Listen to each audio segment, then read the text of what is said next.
Okay. Looks like we're ready to go. Okay. Okay.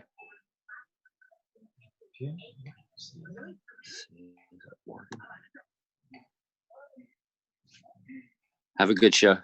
Thanks, Brett.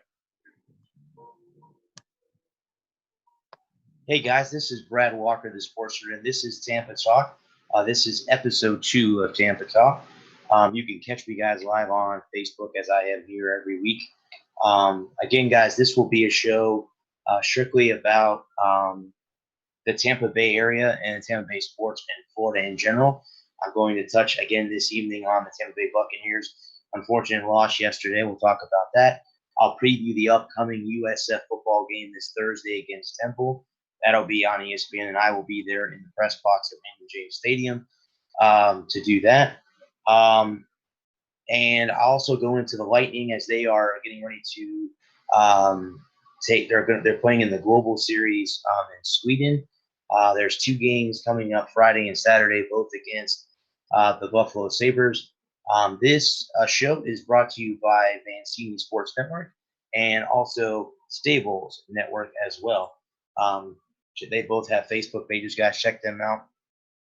But again, guys, and I'm also going to touch on my Deadly Rival Roller Derby. There's an event going on this Saturday with them. I'm going to do a skater bio, to give you kind of an insight of what it is and what roller. Again, guys, this roller derby is not what it was in the 60s on TV where it looked like a wrestling match. This is actual derby girls. This is actual derby. They play, they rough, they knock each other down. So stuff like that. This is not that stuff that was, back in the 60s and stuff like that. I want to thank everyone that joined me last week on this first episode. This is episode 2. I'm hoping I can get past this episode and make future ones. Guys, my other podcast, The Walker Report. Last week I was sick after this show last Monday. When I woke up on Tuesday morning, I had little to no voice.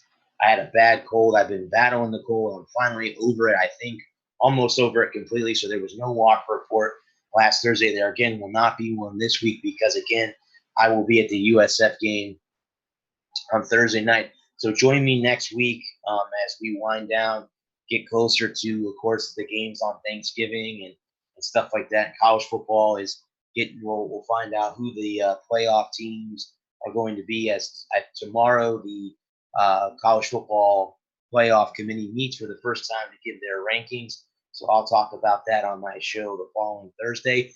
I want to thank the Barbershop Sports Network, Kevin and Dana. Thank you guys for. I came on their show earlier this evening, just right before, about a half hour ago. I got off the show, so I want to give a shout out to those guys as well because they're the ones who got me to do the Walker Report. And without the Walker Report, I wouldn't be here doing Tampa Talk. I want to give a shout out to Breck. He's on this thing. He's been helping me through this the last 2 weeks. We just had a little conversation before we got on here, so I want to thank him. Mark Mancini, well, we'll talk about that later. I have to get into contact with him, but that'll be a conversation that is taken off the air. That's not really information that needs to be shared on here. But with getting into it, guys, let's talk. Let's start with college football. The Florida Gators were, in Jacksonville to play the Georgia Bulldogs this week. I had got the luxury, guys, to watch the game at B-Dubs in Largo with my good buddy Corey Wood and my other good buddy Anthony were there as well. I got to meet a new person named Tabitha. They were all there. Of course, they were all cheering for Georgia. I was the only Gator fan there. So they walked out of that bar pretty happy with the Bulldogs beating the Gators for the 3rd year in a row that has happened. It was a good football game, though. The Gators could not get Georgia off the field on 3rd down. And that's what really, really honestly cost them that and stuff like that. So that was my take from the game, was that the turnovers and the fact that the Gators could not get Georgia off the field on 3rd down cost them the game. So again, this is not really a Florida-based thing, but we will find out who plays Georgia in the SEC championship game this upcoming Saturday at 3:30 when LSU plays Alabama. So we'll find out how we should find out, unless Georgia loses again, we'll find out who in the SEC title game. And again, that will be discussed, guys, on the Walk Report. That's not anything Florida-based. If it was the Florida Gators or USF, I could then, or Miami or Florida State, then we could put that in there. But Miami and FSU are in the ACC, so that wouldn't work anyway. So, but anyway, guys, the Gators did fall to Georgia, their second loss of the season. Now they've lost to LSU and Georgia, and so now they've lost to two top 10 teams. In fact, LSU currently sits number 1 in the country. So it's number 1 versus number 2 next Saturday. That should be a good football game. Yours truly will be watching that game at 3:30. Miami beat FSU, and if we hear the results of that, you have Willie Taggart being fired as head coach at FSU, or they fired him, bought him out for $18 million. Moving on from that, again, there's been a luxury of names that have come in that who's going to be the next coach. I've heard, I think it's going to be Jim Leavitt, the former USF coach. And the reason being is he was brought in as a defensive, guru or whatever to help the defense. I think maybe he was brought in as a just in case if Taggart got fired. I think we all know, all the FSU fans out there kind of knew that Willie was on the ropes and stuff like that. So had they lost last week to Syracuse, I think he would have been fired then and we never would have got to the Miami game. But being that they lost to Miami, that was the straw that broke the camel's back, and they had to let Willie Taggart walk. Again, they did buy him out for $18 million. So that would be that. So it came down to the fact that, I guess it was just time for him to walk on to new things. And I wish Coach Taggart the best of luck moving forward wherever he lands. Like I said, I know he was here at USF for 3 years, 2 or 3 years, and then he left to go to Oregon for a year. Then he got the Florida State job, and now, of course, he unfortunately has been let go of his duties. So we'll have to see the rest of the season how the Noles do moving forward and who their head coach will be next year. The Hurricanes picked up a win, guys, last week, and that was excellent. I believe. Hang on a second, guys. Let me see how the rest of the state. Excuse me. UCF beat Houston 44-29 last Saturday, so they won. How did FAU do? The FAU Owls. Let's see. How did they do last week? They beat Western Kentucky 35-24. And then, so we got Gators, we covered them. I think FAMU had a bye. The Rattlers may have had a bye. Let's see. No, they beat Delaware State 52-20. And then Bethune-Cookman. Let's check out Bethune-Cookman here.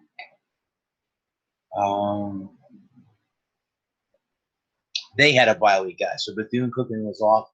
They will go to Delaware to play Delaware State, the team that FAMU just beat last week. So again, guys, I mean, to preview USF on here, they will again be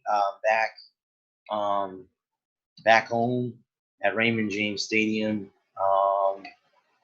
this week to play Temple. It will be on ESPN. It's an 8 o'clock kickoff. The Temple Owls come in here. Currently, the Owls stand at 5-3 overall. They're 2-2 in the conference. They're 1-2 on the road, and they're on a 2-game losing streak. The Bulls will look to win their second game in a row as they come into the game 4-4, and they are 2-2 at home and 2-2 on the road, and they are 2-2 in the conference. So they have the same conference record as the Owls do. And if USF can pull this off, they will move into a tie with Temple for third place as they sit behind the 7-1 Bearcats and the 7-2 Knights.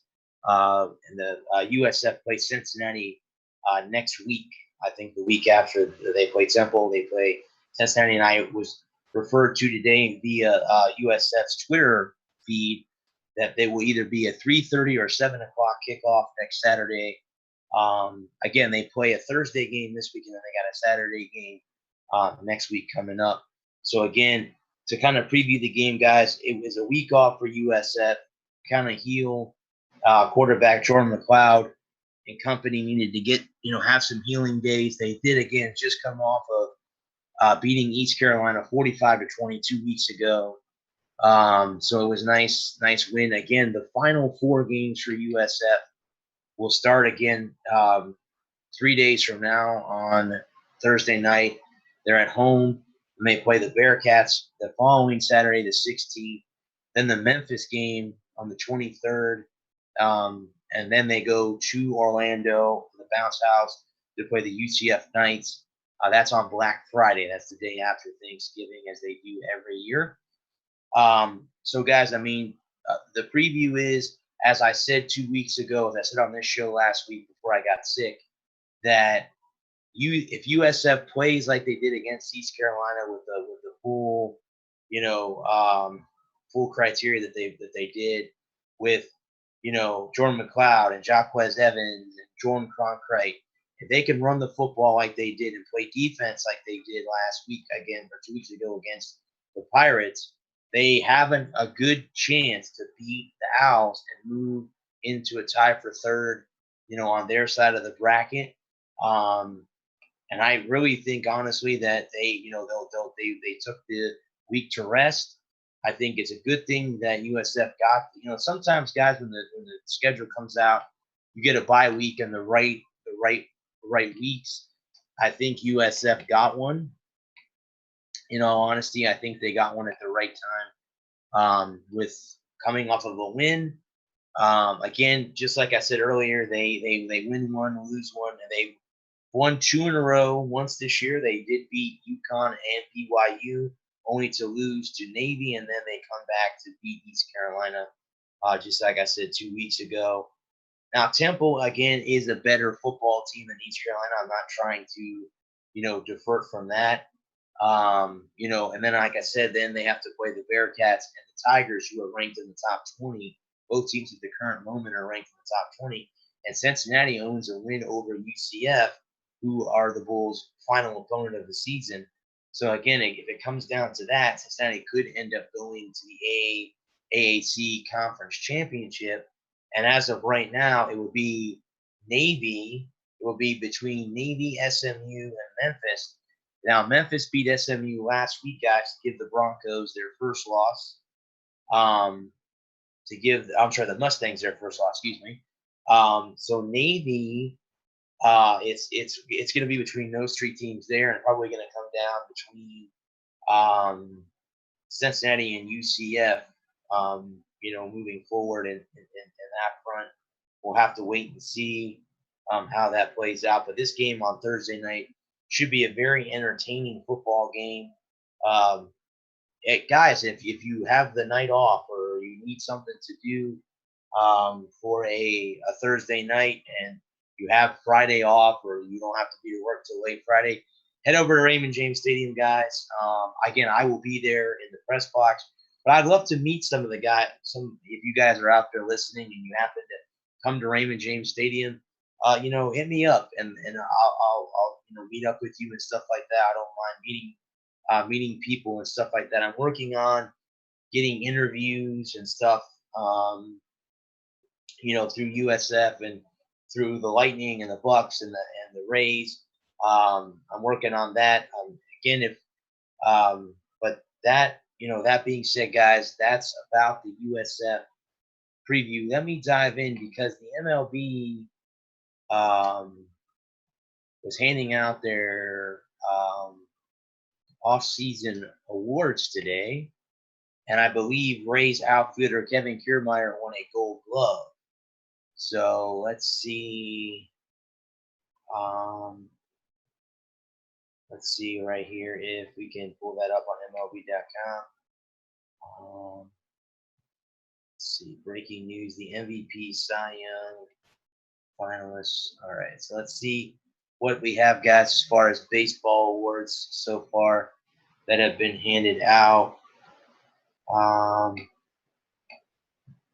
So let's see here, because for manager of the year, it will in the American League. Kevin Cash is one of the finalists. Rocco Baldelli is the other one, and then you have Brett Boone from the Yankees as the three finalists for manager of the year. No one is up for the Cy Young.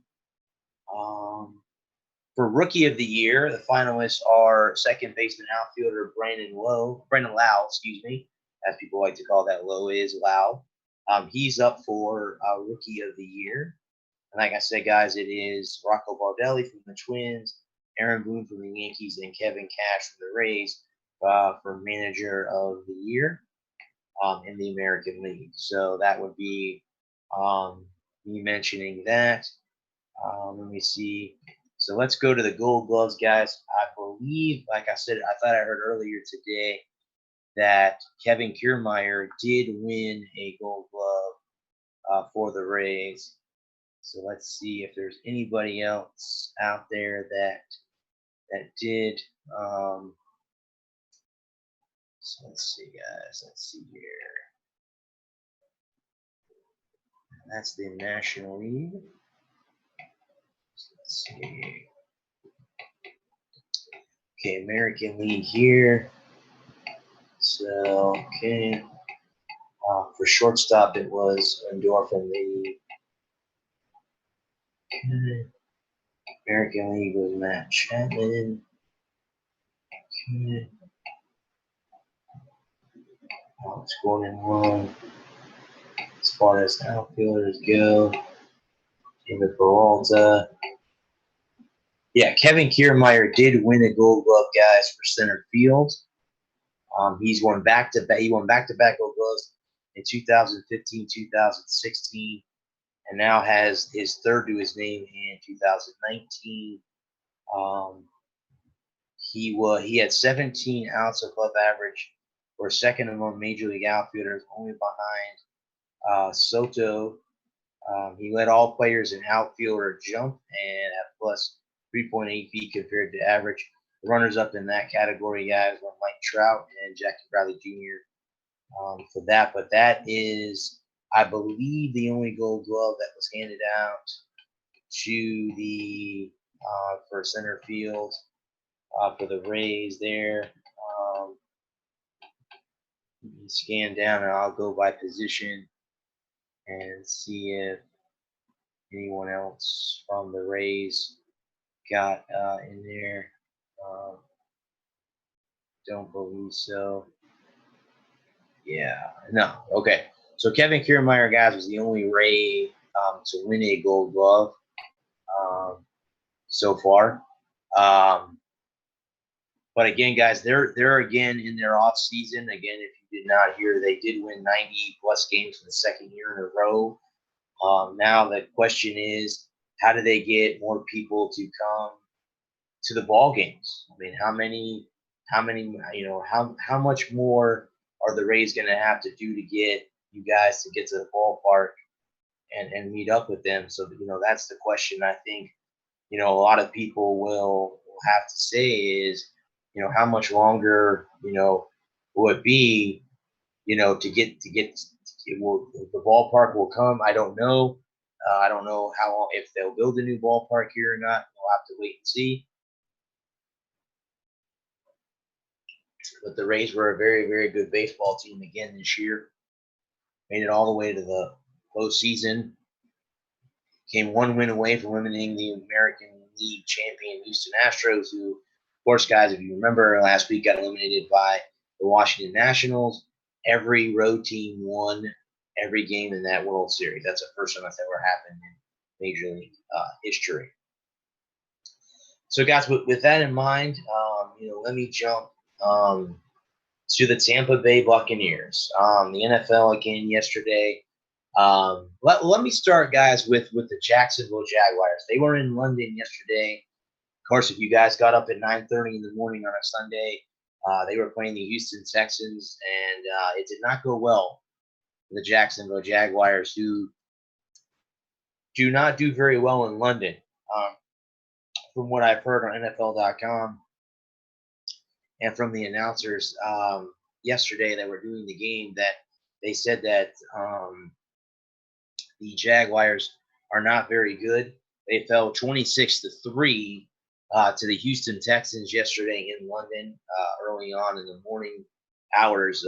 Well, it was a 9:30 kickoff here, guys. So they were, that way. Jacksonville was unable to get anything going. Gardner Minshew had a bad day yesterday. I mean, he was the kind of the turnaround, the positive thing for the Jaguars so far this season. But he had a bad game yesterday. The Miami Dolphins, guys. Miami Dolphins got their first win yesterday over the New York Jets. They won 26-18 over the Jets. So that's something right there. Now they have one win, and if the draft started today, the Cincinnati Bengals would have the first overall pick. But hold on to your horses there, Dolphins fans, because guess what? Week 16, we're just a matter of 6 weeks away from that, how fast the football season is going by. But we are 6 weeks away from Week 16, and we will have a matchup between Cincinnati and Miami, that game very likely could determine who gets the number one overall pick in the 2020 NFL Draft coming up next year. So we'll have to hold our horses, see what happens down the stretch. If the Bengals win another game, or if the Dolphins win another game moving forward. But if they don't, it will come down to that game in particular later on this season to determine who will get the number one overall pick in the 2020 NFL Draft. The Tampa Bay Buccaneers, guys, again, being here in Tampa, it really, honestly, we always like to point the finger at the quarterback. We always like to point the finger at Jameis Winston. Oh, it's his fault. Yes, guys, prior to yesterday's game, he had 7 turnovers. Yesterday, the one and only turnover the Bucs had was on a fumble that was not his fault. This podcaster thought it was his fault, but come to find out, if you watch the play, Donovan Smith, his offensive tackle was pushed into him, hit his elbow, and the ball came out on a fumble. That is not Jameis's fault. That's just the offensive lineman having the defensive person push him into his quarterback, which never should happen.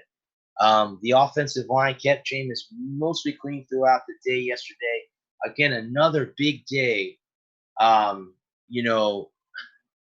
for the wide receivers. Chris Godwin, it's been amazing, and Mike Evans, another guy too, that they've just been outstanding, all season. I think they said today that in a few weeks, they could very, very easily have 2 1,000-yard wide receivers for the Bucs. So definitely that's not the fault. I think where the fault falls, guys, is on the defensive secondary. The front 7 of the Bucs is pretty solid. You have Vita Vea. Carl Nassib got hurt yesterday. Jason Pierre-Paul has been great since coming back from his neck injury. Of course, Shaq Barrett as well. And then you have Levante David, who's one of the best sure tackling linebackers in all of the NFL. Devin White has obviously been the right choice as that is concerned with their first pick. They took Devin White and not, there's a lot of us, including myself, who, used to work for a website on here, or a Facebook group that I no longer am with. I am now with Bucks Life. But I was there at a draft party with them. I'm not going to mention their names on here because it's not mean to mention. But anyway, I was there at a draft party, and we were all kind of shocked when they picked Devin White, but I think he was the right pick, first overall. The secondary, guys, is young, and you saw that yesterday. The only person I'm not giving that excuse to is one Vernon Hargraves. And it hurts a little bit to say that because Vernon went to the University of Florida. It's hard. But Hargraves has not been able to adjust. Something is not right. Either he needs some new scenery or something, because he is not, he comes up with some plays here or there, but when it comes down to the end, he's lost. He's not there, and it's unfortunate that it goes down like that. But when it comes down to it, it's just unfortunate because, again, here was another game. They should have beat San Francisco. They should have beat the Giants. This is a game, guys, they should have beat Seattle. Plain and simple, they should have won that football game yesterday. They let it slip away. They let the Seahawks come back because the defense couldn't stop anyone there in the fourth quarter. They let Russell Wilson drive down the field, sign up for game-winning field goal, which, of course, the Seahawks kicker missed, to bring the game to overtime. But anyway, to make a long story short, that was a game that they should have won. Plain and simple, that was a game that should have been won, and it's disappointing that it didn't happen that way. It really, honestly, is very disappointing that it happened, because they really did play a good overall game yesterday, and they really, honestly, should have won that football game. But again, because they couldn't stop anyone on defense, and I think once the coin toss went to the Seahawks, it was bad news. I think a lot of Bucs fans kind of held their breath and said, "Oh, here we are again." But guys, here's the question I have: if you watch, and I love college football, why doesn't the NFL go into and do incorporating the college football overtime? And what I mean by that is, give each team a chance to possess the ball. That would have changed a little bit differently because the Seahawks would have had to kick the extra point. Or should we even go down that road of making it overtime? Because had the Buccaneers gone for 2 instead of going for the extra point to tie the game at 34, would you have gone for 2, got that extra point, and then hope that the kid missed the field goal? Either way, with being at 2-5 and now the Bucs sit at 2-6, could that have been something that maybe Bruce Arians may have been able to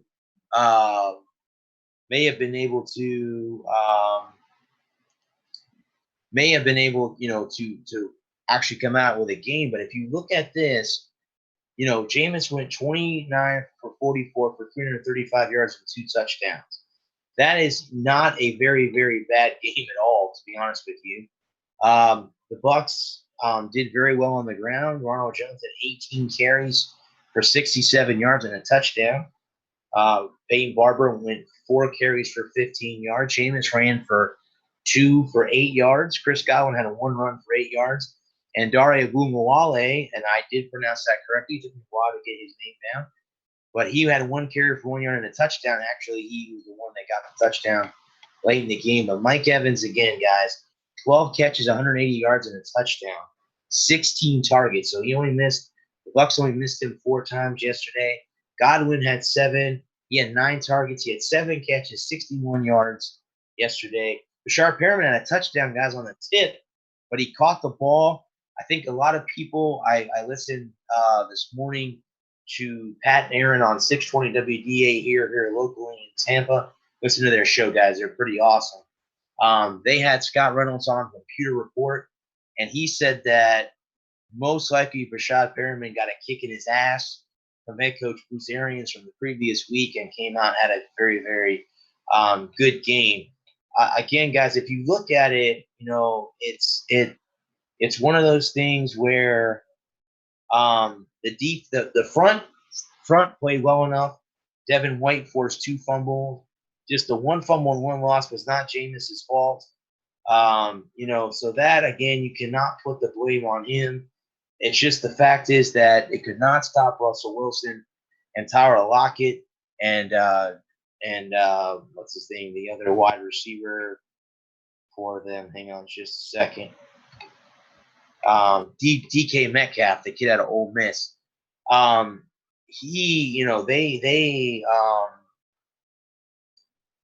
Those two had a career day yesterday. Lockett went for 13 receptions, 152 yards, 2 touchdowns, and 18 targets. Metcalf, 9 targets, 6 catches, 123 yards, and a touchdown. And he was the one that drove down and got them down in overtime, got them down there near the goal line to get them in the end zone. But the funny thing is, excuse me, guys, is that, you had Chris Carlson there, running back, had 2 fumbles. He lost one of them. So, I mean, he's had some fumble issues. The Seahawks, again, from what I've seen yesterday against the Bucs, is they depend a lot on Russell Wilson to bail them out of certain things. It's not something that it's not something that I don't think can be done on a regular basis. That someone else is going to have to step up. Of course, Lockett, Metcalf could be those guys, but Carson can't put the ball on the ground, and the defense let Jameis and company do their thing yesterday. And again, the Bucs, right now they sit at 2-6. If you flip the script right now, they roughly through 8 weeks could be 5-3. If you flip it around and take 3 losses off and put 3 wins, you're looking at a 5-3 team right now. And instead of a 2-6 team, I'm just saying, Giants, 49ers, and now the Seahawks, those 3 games could have easily been won. It's just, something just they're unable to stop on defense, or they turn the ball over or whatever. But for the life of me, moving forward, the Bucs are going to have to, again, they have 7 games left, guys, in the season. They got 7 left. They're going to have a bye week, but they have 7 games left. They're welcoming in the Arizona Cardinals this week. But they have 5 of the next 7 games are at home. Now, again, they've been on the road a lot. They were in London and stuff like that. So now they get to come home and finally play some home games, which is something that, again, that they didn't get to do for the first half of the season. And now they get to come home. So let's go ahead, guys. And like I said, they welcome in first overall pick, quarterback Kyler Murray, and the Arizona Cardinals are coming to town this week. Kickoff is at 1 o'clock, guys. If you're into that, here's the 2019 schedule, guys. I'll pull this up here real quick. Let's see here. So they have Arizona Cardinals. Then they are at home against the Saints, who are currently on top of the NFC South. They head to play Atlanta on the road, a team they should be able to win, a team that only has 1 win so far this season. After that, they head to Jacksonville to play the Jaguars on December 1st. So that's interesting. Then they come home to play the Indianapolis Colts, and they're on the road. The last road game will be in Detroit against the Lions, and then they're home for the final 2 weeks against the Houston Texans. And I'm sorry, guys, they've already had their bye week. Excuse me, they had their bye week before they played Tennessee 2 weeks ago. So I apologize. So the rest of the season, they have 7 games left. They sit 2-6 now. They got 7 games. Excuse me. 1, 2, 3, 4, 5, 6, 7. Sorry, they have 8 games left. And again, 6 of those games are at, let's see, is it 6 at home? Let's see, they got the Cardinals, Saints, Falcons, Colts, Texans, and so they only have 3 road games left out of the remaining 8. So 5 home games. They go 2 Atlanta, 2 Jacksonville, and 2 Detroit to play the Lions.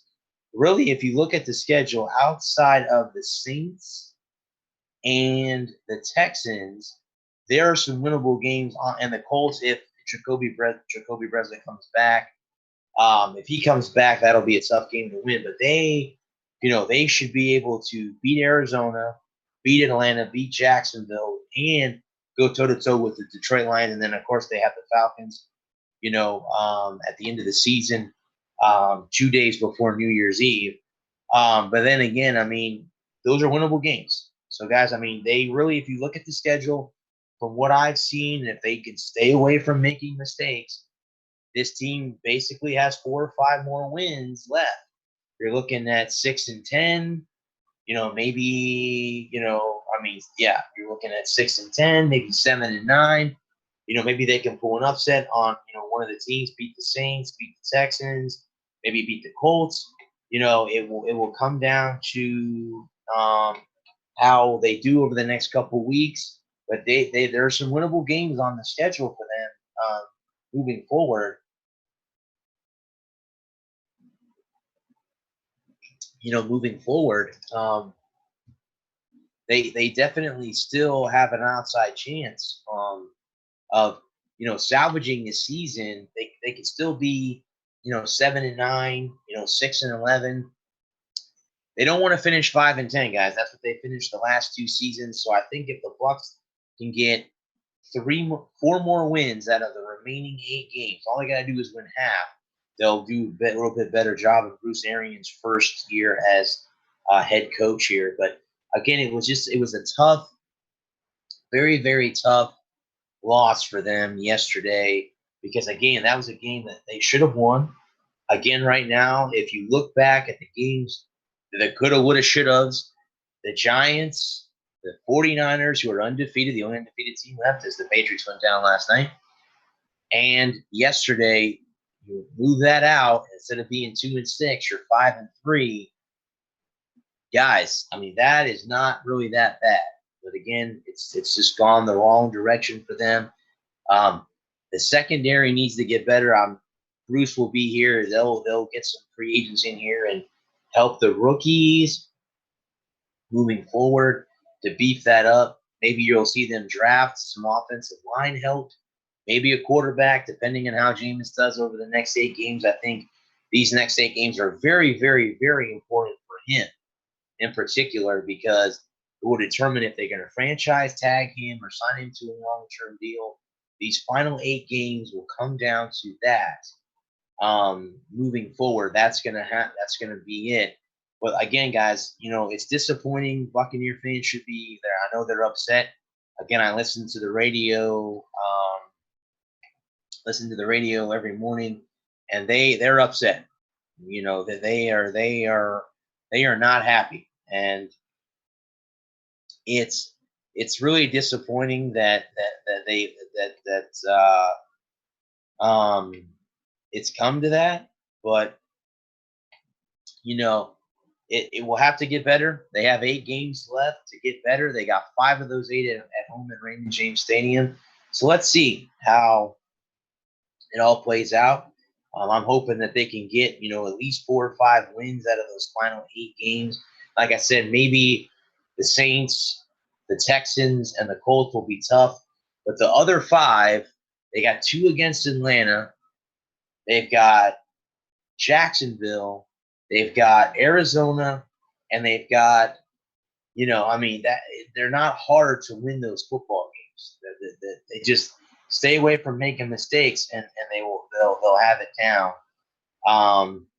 Let's move on, guys. The Tampa Bay Lightning are actually now in Stockholm, Sweden. They are overseas for the NHL Global Series.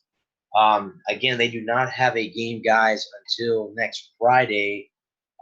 They have two games in Sweden. The first game, they're the road team against the Buffalo Sabres. Both games are in Sweden. They're both against the Sabres.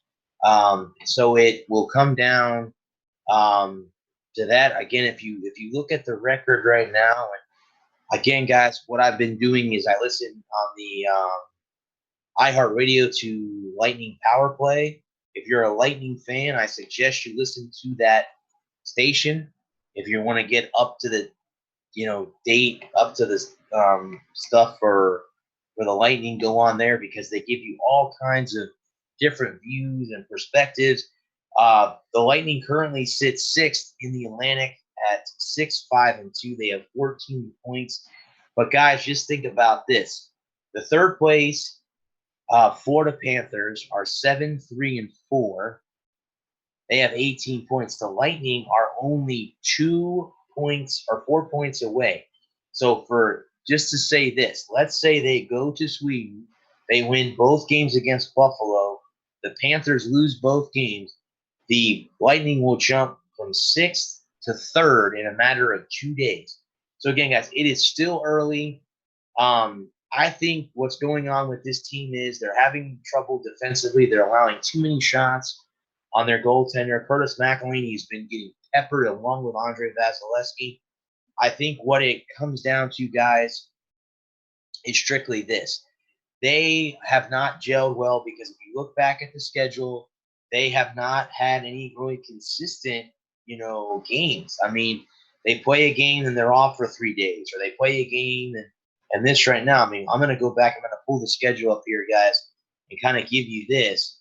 The first week of the season, they played the Panthers on Thursday and Saturday, and then they played a Sunday game in Carolina. Then they had 3 days off before they played the Maple Leafs. They had a day off before they played Ottawa. Then they had 2 days off before they played Montreal. Day off before they played Boston. Another day off before they played the Colorado Avalanche here in Tampa. Then they had another 3-day break before they played Pittsburgh. Then they took a 2-day break before they played Nashville. 2 days after that, they had a back-to-back against the against the Rangers and the Devils. And then they played the Islanders just this past Friday night. They don't have another game, guys, until this upcoming Friday, the 8th. So if you look at the schedule, after they get back from Sweden, they play on Saturday the 9th. They don't have another game until the 14th against the Rangers. Then they play against Winnipeg on the 16th, have a 2-day break, and then they're on the road to play the defending Stanley Cup champion St. Louis Blues. Then they play in Chicago, have another day off, and they go and come back here to play 3 straight home games within a 7-day or 6-day break. They got 3 games. The Ducks, the Sabres, and the Blues are all here. And then they go to play the Capitals, and they end the month here on at home against the Carolina Hurricanes.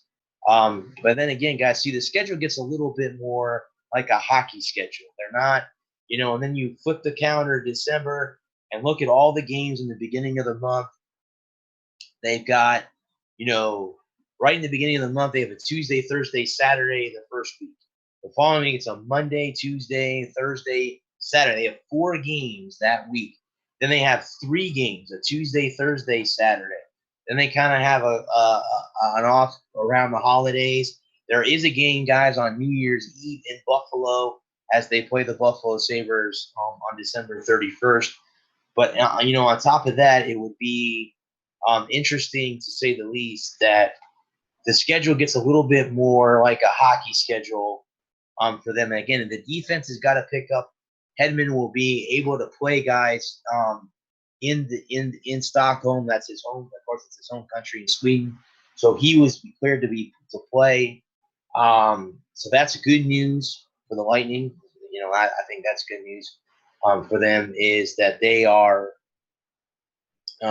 He's able to play. That will definitely help out the defense, and then it'll help them out against Buffalo um, in this global series in Sweden. But that, again, the Lightning need secondary scoring. If you depend a lot on, the likes of Steven Stamkos and Nikita Kucherov, trading points coming off of injury, they've just got to get some secondary scoring. They got to get the Alex Killorns and the Tyler Johnsons, and Andre Palat had a great game the other night. You got to get these guys getting in the right direction and help this team out with secondary scoring if they're going to turn this thing around. Now, again, guys, don't press the panic button. We're in the beginning of November. If we're still playing like this in the start or in the middle of December, then it's time to kind of hit the panic button a little bit. But I guess the goal, from what I've been hearing from Coach Cooper and all his interviews, is that he just wants to get to the playoffs. Because, again, if you remember what happened last year, they won the President's Trophy. They had 64 wins last year, 128 points. Well, what'd that get you? A first-round knockout by the Columbus Blue Jackets. Not only a knockout, but a sweep. So they have got to come back. They've got to recover from that. And that's the one thing that, they're going to have to do, guys. They're just going to – it's going to take some time. It's going to be one of those things where they're going to have to get better. They're going to have to get better because if they don't, it's going to be interesting moving forward. Moving forward on that note. But again, that's just the way it is. I mean, excuse me, guys. When you have, the Florida Panthers who are ahead of you, they're going to get better. They're a better hockey team this year than they were a year ago. They got they got a new coach and they got some new players, and we got to see them right off the bat. The first week of the season, we saw them here. I was at opening night, and then they went on the road and, they beat us down there. We beat them here. So, as of right now, it's one of those things where you end up being that way. But that's just the way it goes, guys. I mean, it'll have to get better.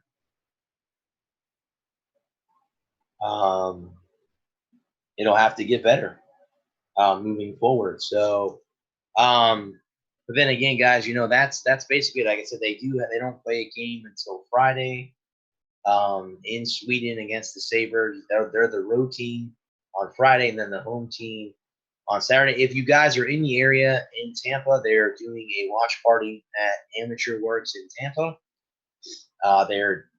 Both games will be there. They're starting Friday at noon. If you want to get over there to get a seat to sit and watch the team on the big screen over there in Sweden. I personally would love to go, but I have to work, guys, so I can't get over there to see that. But it would be kind of cool if you're, like I said, if you're in the area and you're a Lightning fan and you happen to be able to be off, or get off on Friday, get over there and support them. Like I said, don't hit the panic button yet, guys. We're not, again, it's still early in the season, and if we continue to do this stuff, after December, like if we turn the calendar to January and we're still playing like this, well, then that's a whole completely different, scenario. But then again, guys, that's ways where we got to still play all these games. They will find a way to turn this around. There's too much talent on this team not to turn this thing around. Just, hang in there. I'm going to hang in there because you know what, guys, I think I've jumped the gun a little bit myself as far as, trying to push the envelope a little bit on them and, think, oh, well, this is not the way that we all wanted it to start. This season ended awful last year, and now we're off to kind of an okay start this year. So it's like weird how the season has started. But like I said, guys, just don't push the panic button yet. We're all gonna get into this, and I think they'll be bouncing back. I really honestly can say that. And now I'm coughing with that cold bothering me again. So bear with me as I try to get through this, guys. Like I said, I was sick all last week um, with a bad cold, and it was actually after this show last week when I woke up on Tuesday morning. I was really bad. It was really bad last Tuesday. Um, with that, guys, it is it comes down to um, it comes down to that just being that. Um, moving forward, we'll have to watch what happens. And with that, guys, I'm gonna go ahead and talk about these fine young ladies. They have a match this upcoming Saturday. You can get tickets for the event. But let me read to you what Daily Rival Roller Derby is all about. All about. Flat track roller derby is everywhere, but we here have one of the 9 operating bank track leagues in the country, and it's right here in our backyard in St. Pete. Let me go ahead, guys, and do. Let me go ahead and.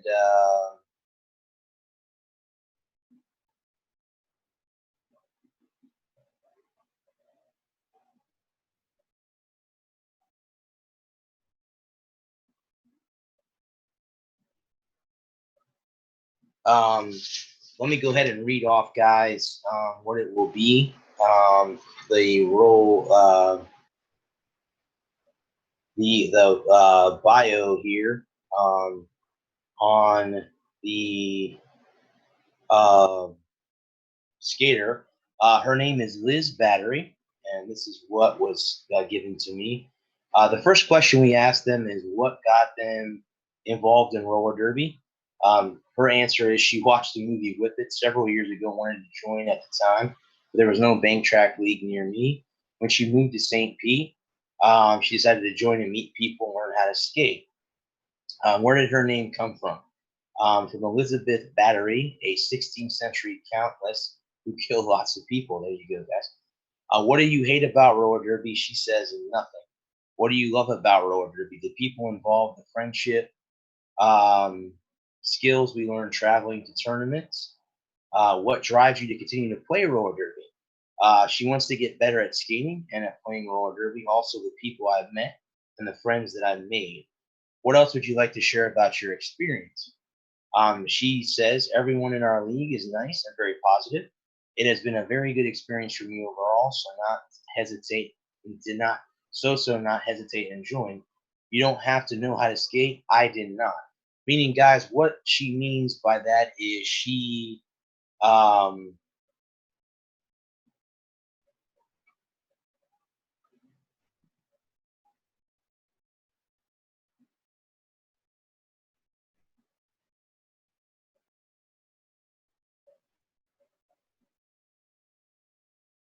but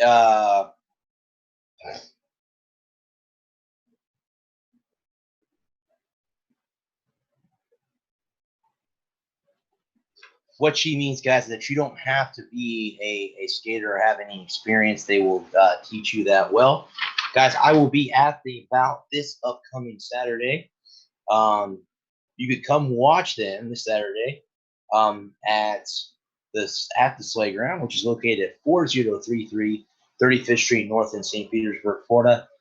You can buy tickets online at eventbrite.com. Be sure to connect with Daily Rival Roller Derby on Facebook and other social media and keep up to date with the team's activities. Their website is deadlyrivalrollerderby.com. Trust me, guys, it is not a bad show to see it all.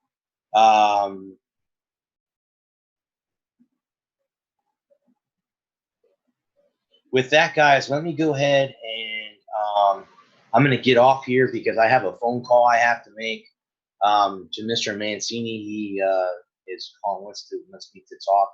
So let me go ahead, guys. I'm gonna jump off here. I don't think I did a full hour, but thank you guys for joining me again on Tampa Talk. This might be the last episode that I do. Hopefully it's not, but if it is, it's been a pleasure, guys, doing this. I want to thank again the men and women of our armed services, both active and retired. Veterans Day is coming up, guys. Make sure you thank them. Actually, a week from today is Veterans Day, so thank them a lot. I want to thank our domestic soldiers, our police officers, firefighters, and paramedics. Thank you guys for doing what you do. God bless everyone out there listening, and thank you guys for all that you do. Again, this is the Sports Nerd, Brad Walker, signing off from Tampa Talk. Until then, guys, peace.